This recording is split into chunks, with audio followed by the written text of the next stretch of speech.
ஸ்டாலினா இருந்தாலும் தோழர், மாசு தூங்கா இருந்தாலும் தோழர், சே குபேராவா இருந்தாலும் தோழர், சீதாராம் ஏற்றியார் தோழர். அந்த தோழன்ற வார்த்தைக்கு அர்த்தம் ஜாதி இல்ல, மதம் இல்ல, மொழி இல்ல.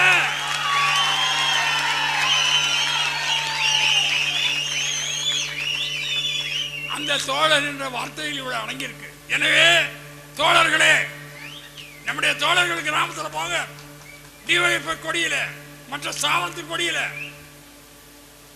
டீ கடைகள்ல தனித்தனி டீ இருந்தது, எடுத்தோம். இப்ப கேட்கிறேன், தலித் மயானங்களுக்கு பாதை இல்லை. நான் கேட்கிறேன், எதுக்கு தலித்துக்கு தனி மயானம்? நான் அனைத்து கட்சி மக்களையும் சிந்தியுங்கள். நகரப்புறத்தில் எரிப்பதில் நம்பிக்கை கொண்டு கிரிமேட்டோரியம், மின்சார மயானத்தில் எரிக்கிறான், புதைக்கிறோம் புதைக்கிறான். கிராமப்புறத்தில் மட்டும் தலித் மயானம், அதுக்கு ஒரு பாதை. நான் சொல்றேன், பப்ளிக் ஒப்பீனியன், பொதுஜன அபிப்பிராயத்தை திரட்டுங்கள். இதை நீங்கள் செய்தால் இறந்து போன டாக்டர் அம்பேத்கருக்கு செய்யக்கூடிய மிகப்பெரிய அஞ்சலி.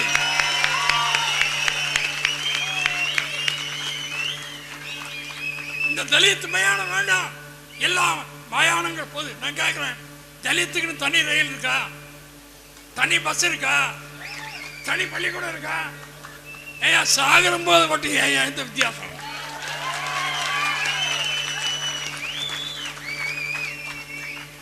ஆகவே தமிழக மக்கள் நினைத்தால், நான் இதில் சொல்றேன், பல கட்சிகளில் உள்ள இந்த விஷயத்தில் ஒப்புக்கொள்ளக்கூடிய அனைவரும் ஒன்று திரட்டுங்கள்.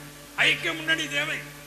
ஒரு சீர்திருத்தம் நடக்க வேண்டும் என்றால் அதை எதிர்க்கக்கூடியவர்களை தனிமைப்படுத்துவதற்கு ஐக்கிய முன்னணி அனைத்து மக்களையும், காங்கிரஸ்காரராகட்டும், திமுக, அண்ணா திமுக, பிஜேபி, எதாவது இந்த விஷயத்தில்